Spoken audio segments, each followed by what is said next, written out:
Pas dans le système de santé en France?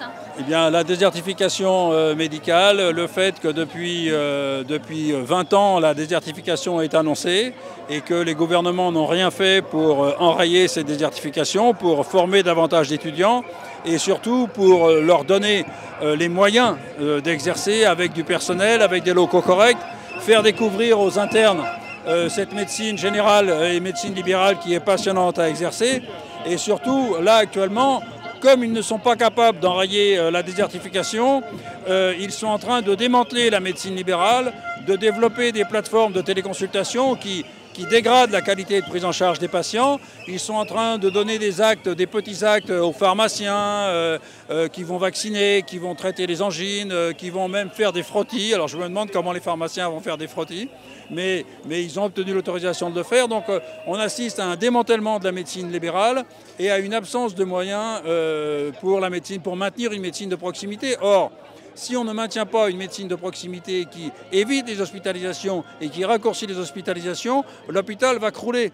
Et on a vu qu'il y a 2 ans, il y a eu une réforme qui était en fait le Ségur, qui a été un Ségur qui a été axé sur l'hôpital. Ils ont mis des milliards sur l'hôpital sans réorganiser le système de soins. Et on a vu qu'à la première pandémie, eh bien, l'hôpital est débordé. Donc le système français est en train de s'écrouler parce que le gouvernement est manœuvré par des administratifs qui ne connaissent rien à ce métier et qui pensent que tout peut être réglé par des protocoles, des réunions, etc. On veut du temps médical pour soigner nos patients, on veut maintenir une médecine de proximité, une médecine de famille et travailler en étroite collaboration avec l'hôpital. Si vous voulez, la téléconsultation peut rendre des services. Moi, si je suis médecin généraliste et que je demande à un infirmier de se déplacer au domicile d'un patient, je peux faire une téléconsultation avec lui, parce que l'infirmier connaît le patient et moi je connais le patient. Ça peut rendre et on peut éviter des hospitalisations. Ça rend service. Si moi j'ai besoin d'avoir un spécialiste au téléphone ou en visio, je peux utiliser la téléconsultation. Mais qu'un patient tout seul dans une cabine de téléconsultation puisse avoir l'avis d'un médecin qui ne le connaît pas, qui ne peut pas l'examiner correctement, ça c'est une dégradation de la qualité de prise en charge des patients. Or le gouvernement laisse se développer ces téléconsultations. Mais dans ce cas-là, est-ce que c'est-à-dire petit à petit, peut-être même le médecin traitant, le médecin généraliste va disparaître? Mais c'est exactement ce qu'on dit, c'est-à-dire que on a l'impression que c'est la volonté de ce gouvernement qui pense que le métier de médecin généraliste peut être fait par l'infirmière, par le pharmacien, par le kiné et par la téléconsultation. Or, s'il n'y a pas cette médecine de famille, eh bien, ça va être une dégradation claire de la prise en charge des patients et j'espère que les patients et les Français vont le comprendre. Vous savez, on a l'impression de revenir 2 siècles en arrière parce que du temps de Flaubert et de Madame Bovary, il y avait déjà les officiers de santé. Et là, ils sont en train de faire un bond en arrière de 2 siècles. Alors clairement, ça illustrait la dégradation de qualité de prise en charge des patients.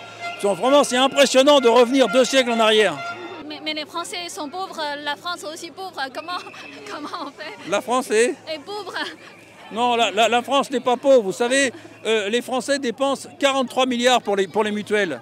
43 milliards pour les mutuelles. Or, les mutuelles, elles ont 9 milliards de frais de gestion. Donc quand ce que réclament les médecins, ça coûterait environ entre 7 et 8 milliards. Ces 7 ou 8 milliards, on peut très bien les trouver dans les complémentaires sans augmenter le budget des Français. Donc clairement, il faut une réorganisation des soins, il faut une collaboration entre la ville et l'hôpital et il faut donner les moyens à la médecine libérale de continuer d'exercer. D'accord. Sinon, qu'est-ce qui va passer bientôt là Mais là, c'est l'Île-de-France. L'Île-de-France est en train de se désertifier. Ma commune, qui est à 4 km d'ici, on a perdu 8 médecins généralistes en 4 ans, pas remplacés. Donc, si vous voulez, là, les jeunes n'ont pas envie d'exercer ce métier tel qu'il est actuellement. Ils ont envie de travailler dans des conditions correctes. Donc là, vous voyez ici, essentiellement, regardez, ce sont essentiellement des gens jeunes et ce sont seulement des femmes jeunes. 70% des manifestants ici sont des femmes jeunes qui sont installées depuis 4 ans, 5 ans et qui disent leur désarroi et leur désespoir de ne pas pouvoir travailler correctement alors que c'est un métier qui est passionnant à exercer, qui rend service à la population et il faut avoir les moyens de le faire.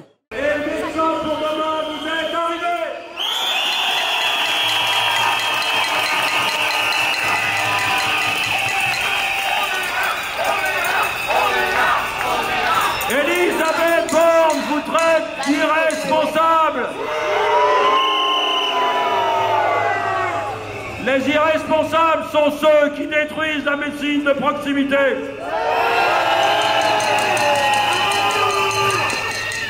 Un député membre de la majorité, il va déposer un projet de loi où il supprime la liberté d'installation.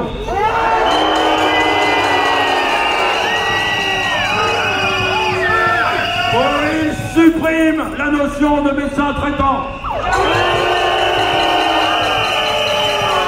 J'ai fait un rêve et j'ai rêvé que tous ceux qui sont là, médecins pour demain, SML, UFML, FMF, on s'unisse enfin et qu'on cesse de balkaniser la défense de la profession.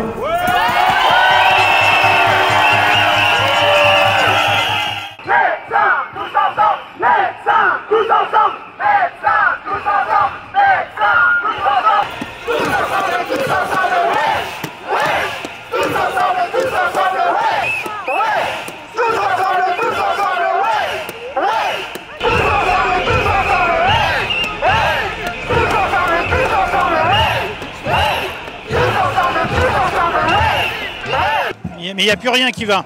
C'est-à-dire ? Mais plus rien ne va. Quand vous voyez l'hôpital est malade, la médecine libérale est malade, donc plus rien ne va. À un moment donné, il faudrait peut-être que les politiques prennent leurs responsabilités. Ça fait 20 ans qu'on les alerte en leur disant que nous allons dans le mur et personne ne réagit. À un moment donné, on est obligé de faire grève.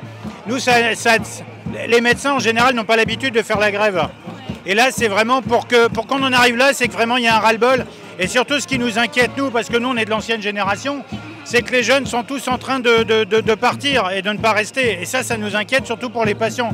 Et comme le dit le docteur Véron, on se bat aussi pour l'avenir de la santé de nos patients. Voilà. D'accord. Et vous pouvez résumer quelle est la situation actuelle dans l'hôpital ou le système d'urgence, par exemple, ou d'autres? Mais plus rien ne marche, plus rien ne marche. Quand vous voyez que dans les urgences, moi j'ai vu des patients là qui m'ont appelé, il y avait 70 personnes devant eux qui attendaient dans les services d'urgence. Oui, 70 personnes. Donc c'est entre 14 et 20 heures d'attente. Nous, moi actuellement, là, depuis 2-3 mois, j'ai plein de médecins qui sont partis à la retraite dans mon secteur.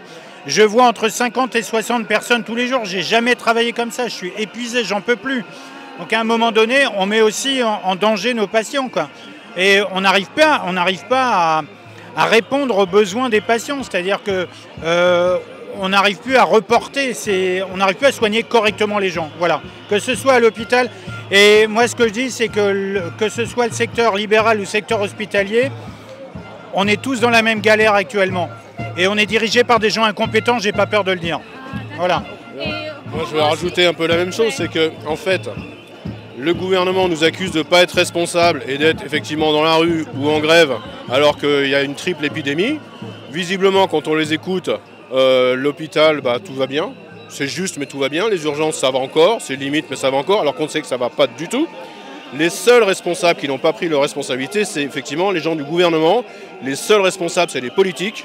C'est pour ça qu'on est là aujourd'hui. Mais eux, ils sont bien en chaud dans leur fauteuil, ils seront recyclés s'il faut. Je me fais pas de mouron pour eux, mais les seuls responsables, c'est eux. Et ça, il faut bien le dire, ça. Donc pour vous, et ça fait 30 ans que ça dure, ça fait même pas 20 ans, mais bon. D'accord, c'est-à-dire l'origine du problème, c'est les hommes politiques. Absolument, absolument, il n'y en a pas d'autres. Il n'y en a pas d'autres. Il n'y a pas de réelle politique de santé en France. On met du sparadrap sur des trous, alors qu'à un moment donné, il faut refondre tout le système de santé français. Il faut tout remettre à zéro. Mais le problème, c'est que on n'appelle pas des gens compétents. C'est-à-dire qu'on appelle des gens, on appelle des politiques, des spécialistes de la politique. Les gens de terrain on les appelle pas. Et pour vous, ce métier peut vraiment disparaître, le médecin généraliste? Bien sûr, puisque tout le monde va faire notre travail.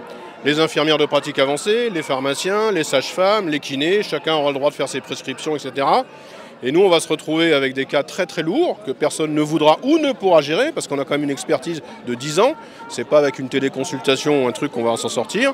Et on va avoir des cas extrêmement lourds à gérer, mais avec une consultation à 5 ans, à 25, c'est pas possible. C'est pas possible. C'est-à-dire quand vous dites que votre condition de travail c'est plus en plus difficile, c'est y compris ça parce qu'en gros le gouvernement proposait de déléguer certaines tâches faciles à infirmières et après laisser les travaux plus durs à vous, c'est ça? Voilà, absolument, c'est ça. C'est ça. Et alors bon, si vous voulez, par exemple Paris Intramuros, avant les médecins étaient beaucoup en secteur 2, c'est-à-dire honoraire libre. Donc ils prenaient des consultations effectivement à 50 ou 70 €, mais les loyers sur la place ici là, on ne peut pas se les payer avec 25 €, c'est pas possible. Donc les anciens médecins qui sont partis ne sont pas remplacés par les nouveaux médecins qui eux ont un tarif bloqué à 25. Il n'y a aucun médecin généraliste nouvellement installé ici, c'est pas possible. Donc en fait Paris maintenant commence à devenir un désert médical de généralistes. Il n'y aura plus de généralistes. D'accord. Et vous pouvez me donner certains chiffres concrets, c'est-à-dire par exemple 10 ans avant c'est combien, maintenant c'est combien? Alors la consultation, elle n'a pas été réévaluée depuis 7 ans. Et quand on va en visite à domicile, nous on est à la campagne.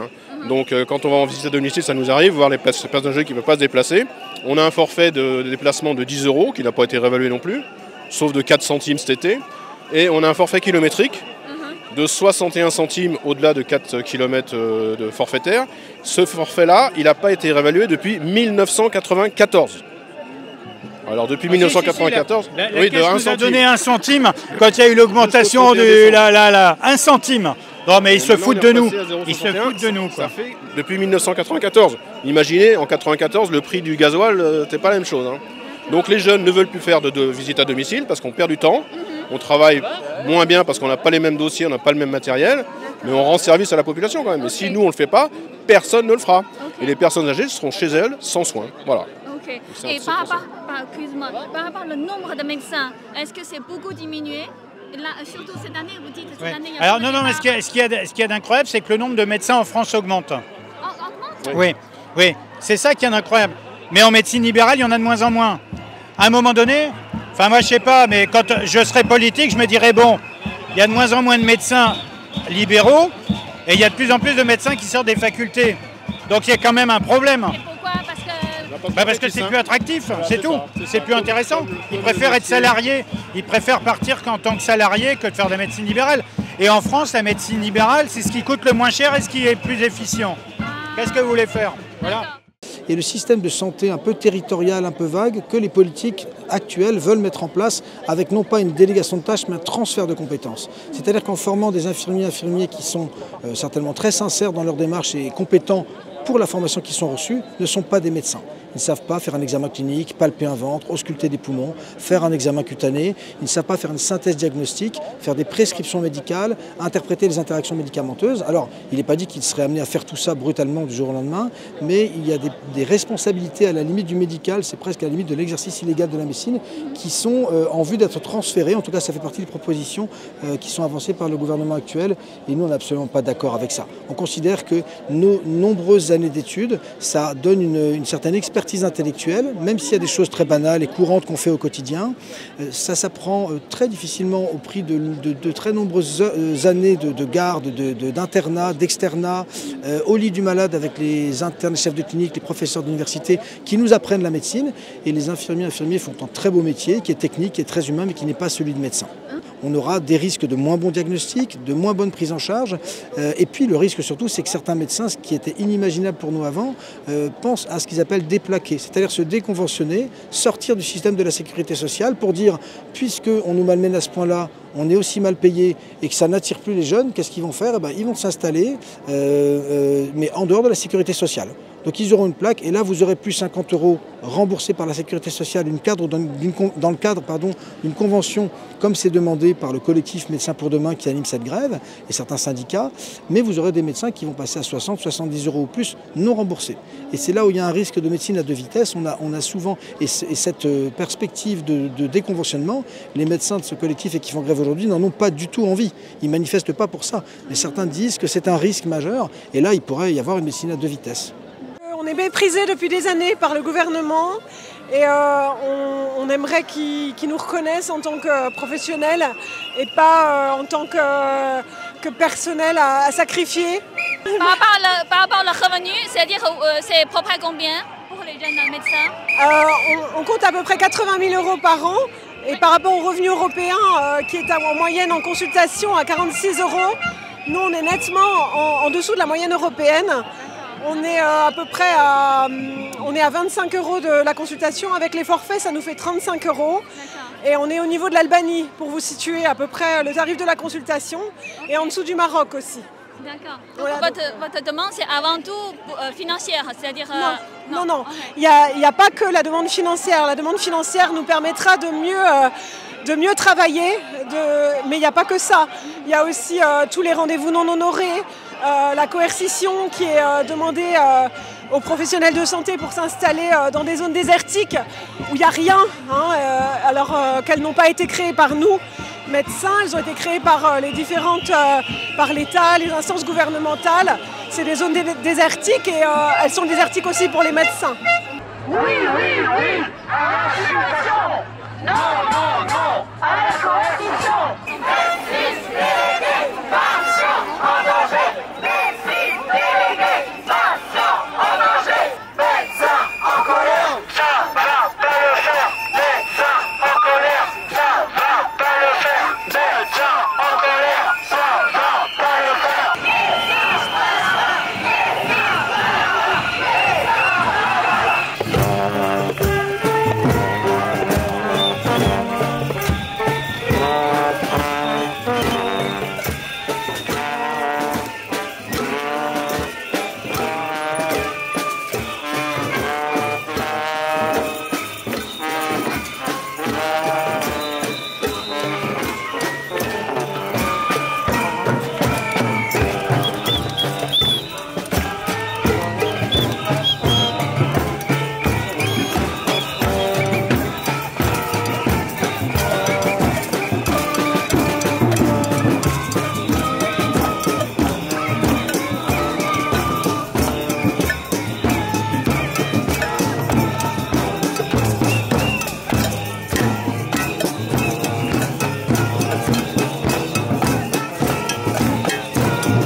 Médecin à Mulhouse, dans l'est de la France. Ah, vous venez de Mulhouse? De Mulhouse, je viens, ouais. Ah, pourquoi?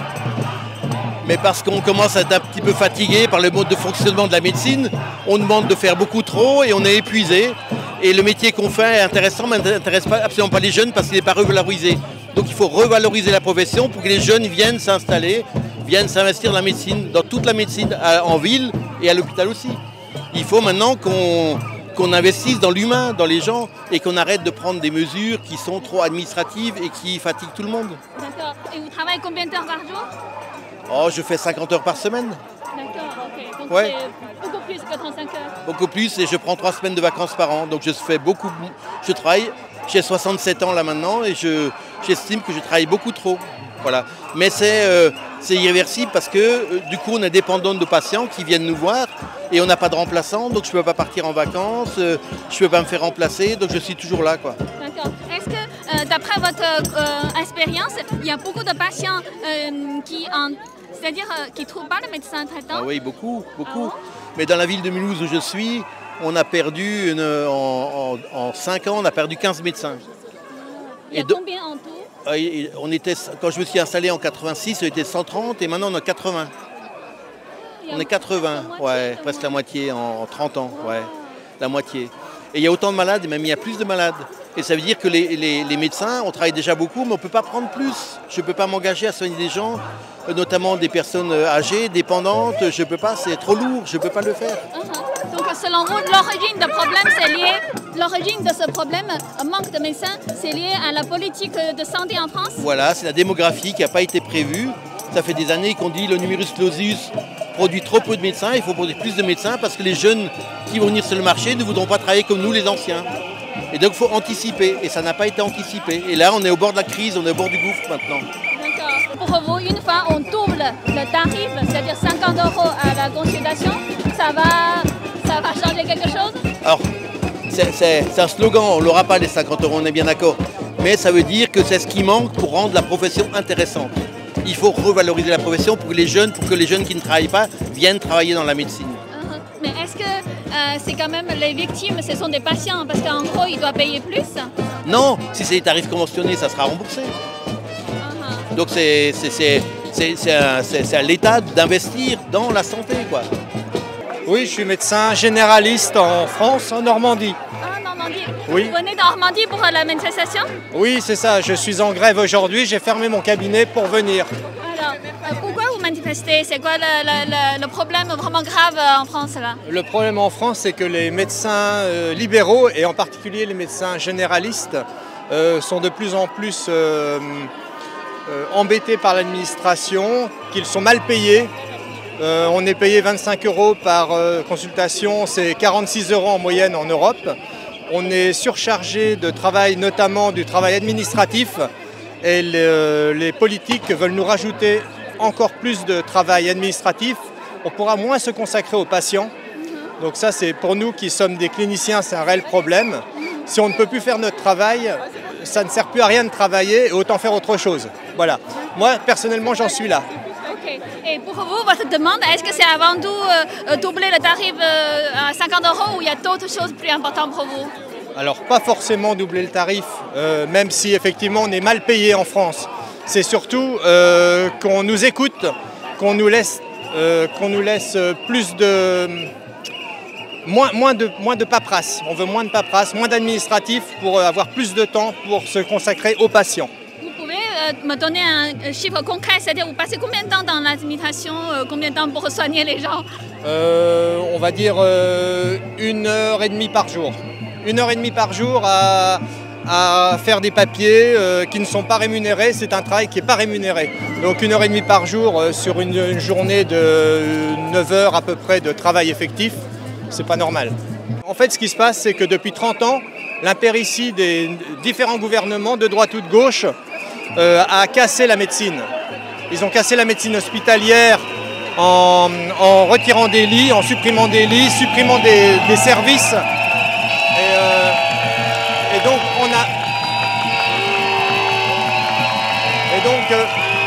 ce sont les médecins, on veut reporter vers les médecins libéraux le travail qui n'est plus fait à l'hôpital.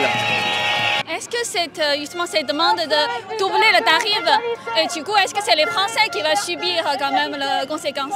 Non, parce que investir dans la médecine de proximité, c'est permettre de faire des économies.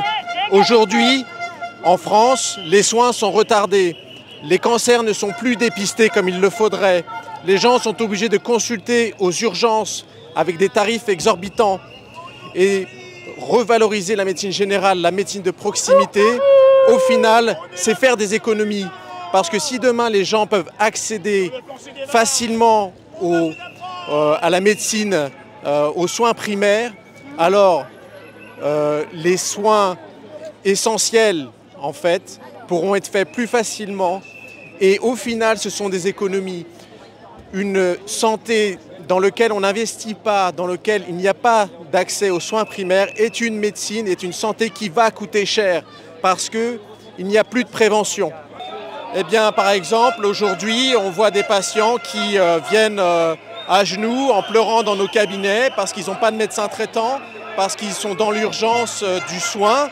Et nous, on est obligé de les refuser parce qu'on ne peut pas travailler non plus jusque minuit tous les jours. On vit dans l'urgence administrative en faisant et en répétant des erreurs parce que, évidemment, quand vous êtes en surcharge de travail, vous faites des erreurs et toutes ces erreurs cumulées font que finalement, les erreurs s'accumulent et donc c'est des sous en plus qui vont devoir être payés par les Français parce que les arrêts de travail vont se prolonger, parce que les gens vont finalement consulter aux urgences pour des tarifs de 250 € pour des choses qui auraient pu être traitées en ville, en ambulatoire. Voilà. Donc au quotidien, pour nous, c'est des gens qui sont désespérés. Voilà, nous devons gérer le désespoir des Français qui n'arrivent pas à se soigner. Le service se dégrade. Il se dégrade surtout vers nous-mêmes parce qu'on prend sur nous et on a toujours de la conscience et une éthique professionnelle. Et cette éthique, elle est fondamentale, c'est ce qui nous guide et ça nous use, ça nous pourrit comme une lame de fond en fait. Est-ce que vous pouvez nous donner un peu plus de détails, c'est-à-dire comment ça vous use et ça vous pourrit la vie? La population française est vieillissante. Elle nécessite des soins qui sont avec des personnes qui ont des polypathologies, c'est-à-dire qui ont plusieurs maladies, et qui nécessitent de prendre du temps pour faire la synthèse de ce qui se passe, pour bien comprendre les choses. Et ce temps, on nous le donne pas. En fait, en France, on ne reconnaît pas le travail intellectuel. C'est-à-dire, seuls les actes techniques sont bien rémunérés, mais l'acte intellectuel ne compte pas. Et il y a autre chose, c'est que quand un médecin fait 3 actes, le premier, il est à un prix total, à 100%, le deuxième, il est à 50% et le troisième, il est gratuit. Et ça, c'est pas normal. Quand quelqu'un fait 3 actions pour soigner quelqu'un, il doit être payé pour les 3 actions qu'il fait. Et actuellement, l'État n'autorise pas ce cumul et ça se fait au détriment des patients parce que des fois, au lieu de faire les 2 actes le même jour, ils sont revus un autre jour pour que ce soit pris en charge. Mais c'est peu en médecine générale, c'est plutôt chez les médecins spécialistes. Mais en médecine générale, il y a beaucoup d'actes intellectuels, c'est-à-dire d'une prise en charge de pathologies sur le plan cérébral. Et l'acte intellectuel en France n'est plus reconnu. En fait, la France n'aime pas payer les gens qui travaillent intellectuellement pour eux. Ils préfèrent payer des communicants. Mais nous, on ressent une souffrance parce qu'en fait, on nous demande de voir des gens toutes les 10 minutes. Et actuellement, avec le tarif des consultations, c'est ce qu'on nous demande de faire. Mais ce n'est pas une médecine de qualité, c'est une médecine low cost où on fait de l'abattage. Je pense que la France a les moyens de ses ambitions, mais elle ne se les donne pas. En revanche, elle paye beaucoup de communicants, elle investit dans des structures, dans ce qu'on appelle des CPTS, des communautés professionnelles dans les territoires de santé. Et en fait, cet investissement, il va dans des gros cabinets de communication pour mettre en place ces choses-là. Or, l'investissement, il doit aller sur les gens de terrain et pas dans des cabinets de communication, pas dans des cabinets. En fait, il faut valoriser les gens qui font les actes au quotidien. Et l'acte intellectuel a besoin d'être révalorisé. Donc, vous souffrez en fait? Il y a une souffrance, oui, au travail. Oui, on fait 70, 80 heures par semaine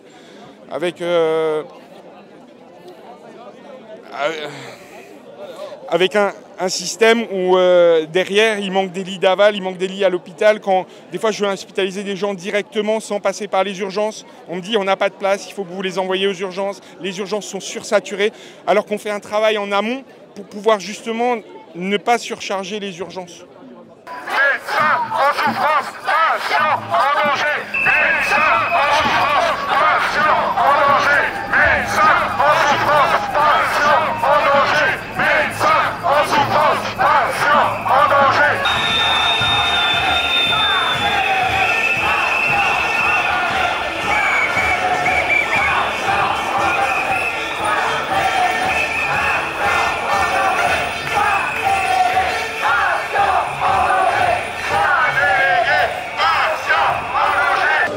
Pensez-vous justement les médecins, leurs manifestations, vous les comprenez? Ah oui, tout à fait. Ils ont tout à fait raison. Ils sont vraiment sous-payés. Ils ne sont pas assez nombreux. Il faut vraiment faire quelque chose. Je les soutiens totalement. D'accord. Et vous, quelle est votre observation sur justement la santé, système de santé en France? Il se dégrade. Il est de moins en moins bon.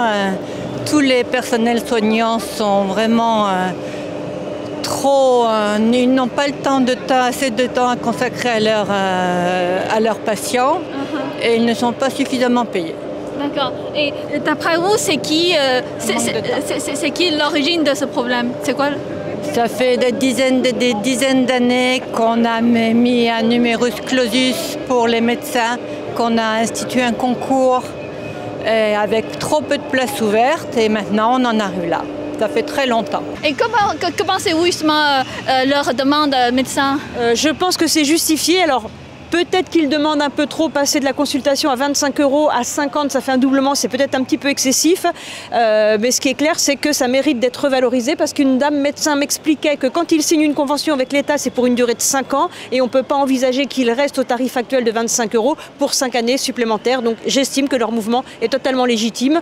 Par ailleurs, ce que l'État fait en ne voulant pas les revaloriser, c'est qu'il dégoûte les jeunes médecins de rentrer dans la profession. Or, il y a un cruel manque de médecins aujourd'hui en France. Donc il faut absolument trouver une solution pour que les médecins actuellement en poste se portent bien et aient envie de continuer, pour que les Français puissent se soigner normalement et pour que les jeunes dont c'est la vocation aient l'envie de s'installer. D'accord. Donc je suis d'accord avec eux. Ok, d'après votre expérience, est-ce que vous avez senti aussi, vous êtes pas maltraité mais mal soigné en France? Alors effectivement, moi j'ai la chance ou pas d'habiter à Paris et avec l'application maintenant Doctolib, on arrive à peu près à avoir des rendez-vous.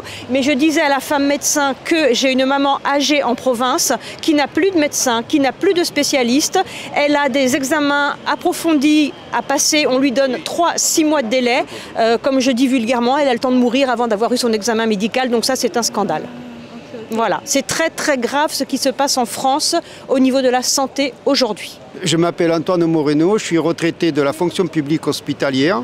Ah d'accord, vous faites partie de manifestants ou pas? Non, je suis descendu au métro et puis j'ai vu la manifestation et on m'a dit que c'est les médecins. Okay. Et toute revendication est justifiée aujourd'hui. D'accord. Toutes les revendications, le peuple ne les porte pas suffisamment loin et au niveau qu'il faut la porter, c'est-à-dire au plus haut pour défendre nos droits qui se perdent si nous ne les défendons pas. Et aujourd'hui, la jeunesse est condamnée, les femmes en particulier sont condamnées, on supprime plein de spécialités comme l'obstétrice, c'est scandaleux.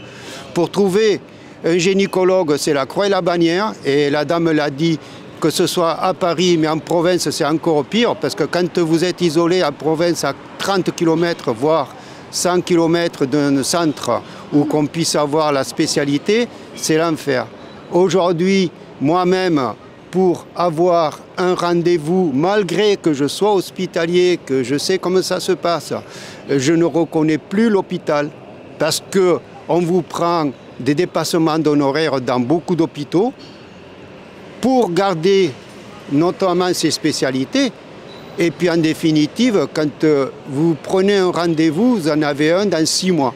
Et vous avez le temps de crever 10 fois. N'empêche que, vous voyez, j'ai un détail qui vous donne raison, c'est-à-dire que aujourd'hui, dans les urgences, vous avez, je ne sais, je l'ai entendu récemment, je ne me souviens plus du chiffre, mais en fait c'est quand même très important, très alarmant, des personnes qui arrivent aux urgences et qui meurent dans les brancards. C'est scandaleux pour un pays comme la France. Comme aujourd'hui les hommes politiques, notamment Macron, à qui j'en veux particulièrement, et je l'affirme, hein, c'est scandaleux, c'est vraiment comment dire, le président des riches, parce qu'il ne dégage que l'argent pour les finances, et pas du tout pour le peuple, pas du tout pour le service public, ni pour l'énergie, ni pour les hôpitaux, ni pour l'éducation. Et nous sommes en train de revenir un pays du 19e siècle, un siècle en arrière. Hein. C'est scandaleux. D'accord. Et d'après vous, c'était d'après votre observation, c'est vraiment depuis le président Macron, la situation s'est vraiment dégradée?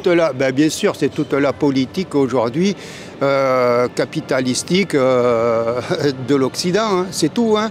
On n'investit pas dans l'humain pour qu'il y ait une école digne de ce nom, c'est-à-dire que vous sortiez de l'école avec une motivation à embrasser la vie, hein, c'est-à-dire avoir un métier, pouvoir l'exercer, gagner votre vie et pouvoir vous investir et pouvoir avoir une vie digne de son nom, qu'elle soit culturelle, sportive et notamment émancipatrice par le travail.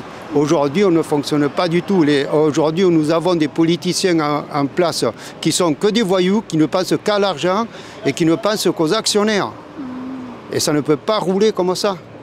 Et vous, d'après vous, dans l'hôpital, c'était dégradé vraiment grave là maintenant. Si on ne bouge pas, ça va s'effondrer le système de santé? Il est déjà effondré. C'est pas normal. Écoutez, avant, vous avez que prendre le téléphone, vous appelez un hôpital et vous mettez votre chronomètre en route. Vous attendez le temps qu'on vous réponde. Vous verrez si ça décroche dans les 2 minutes ou dans les 20 minutes. Avant, c'est triste de parler comme ceci, mais ça ne remonte même pas, allez, à 20 ans.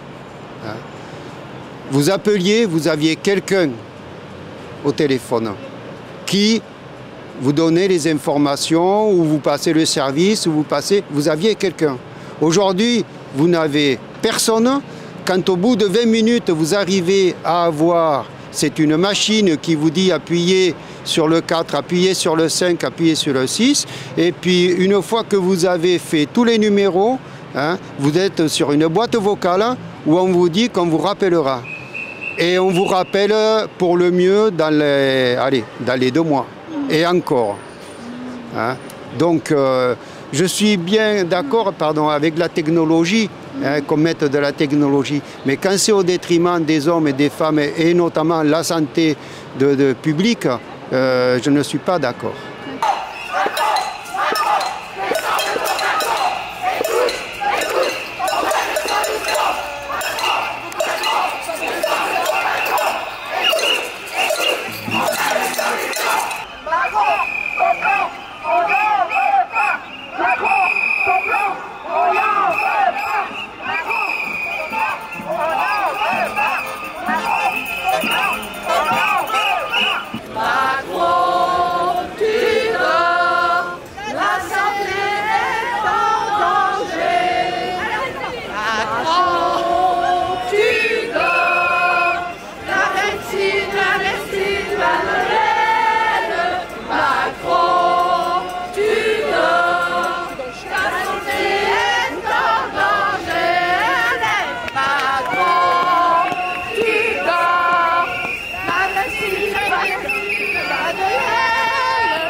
Manifeste pour une revalorisation de la profession.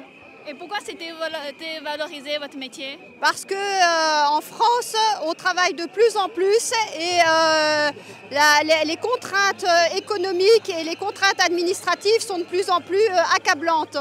On passe beaucoup de temps à travailler, on peut de moins en moins à consulter les patients, on a de plus en plus d'administratifs, on a de plus en plus de contraintes à lire des biologies, à faire des courriers, des certificats qui sont inutiles et c'est pour ça qu'on lutte aujourd'hui. D'accord.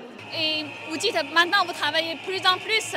Oui, on travaille de plus en plus parce qu'il y a de moins en moins de médecins généralistes et il y a de plus en plus de population et la population vieillit. Ok. Et le revenu au début c'est combien, maintenant c'est combien à peu près? Le revenu pour un médecin généraliste, ça fait un tour de 4 500 € par mois avec les charges enlevées. Donc le revenu qu'on gagne c'est à peu près 4 500 net par mois.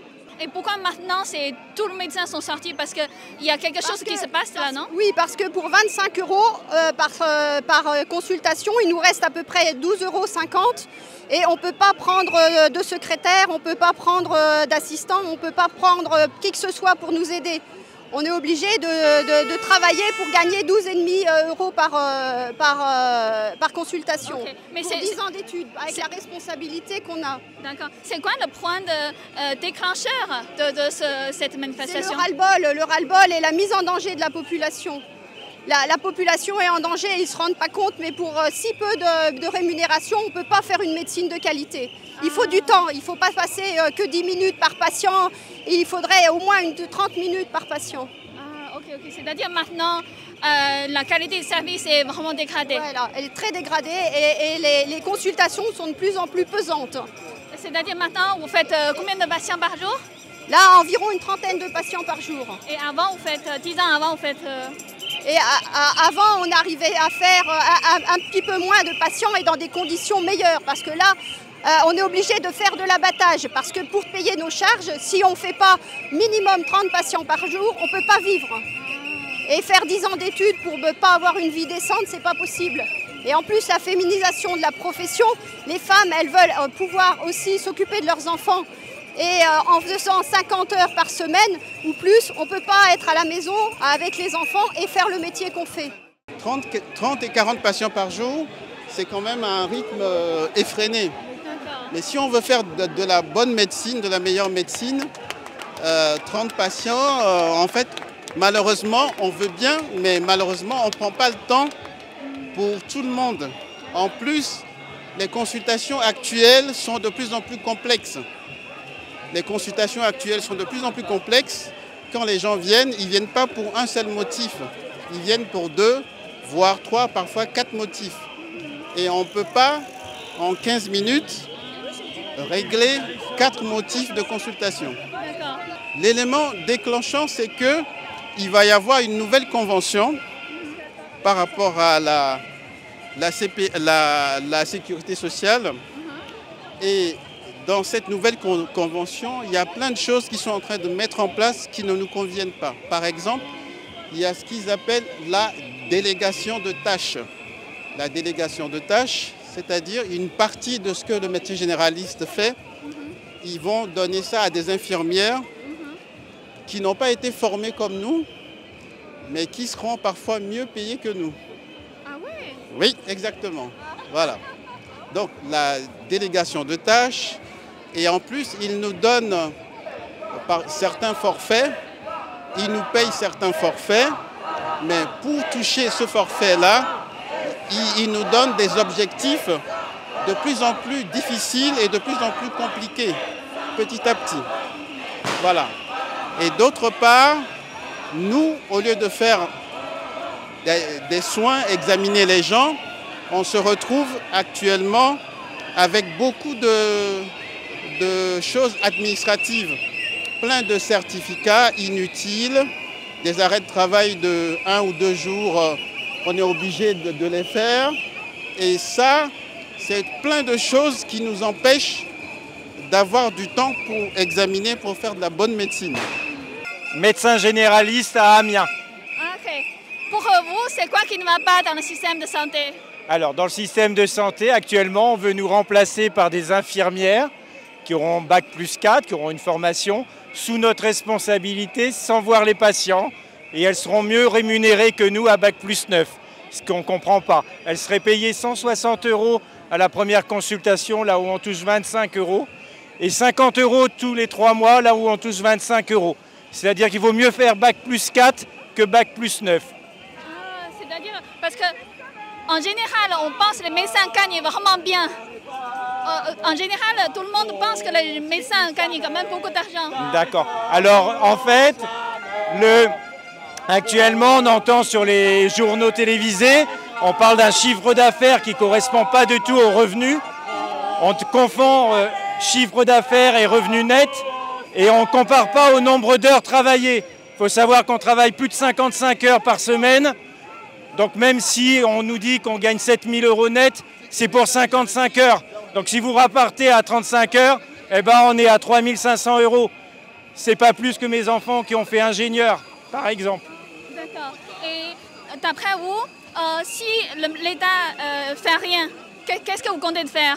Alors si l'État fait rien, plusieurs choses peuvent se passer. Soit il y a un déconventionnement massif avec la sécurité sociale, c'est-à-dire que les patients, il y aura des médecines à plusieurs vitesses, des médecines salariées d'État et des médecins qui seront libres comme en Angleterre ou comme dans d'autres pays. Car vous voyez bien, dans d'autres pays, les médecins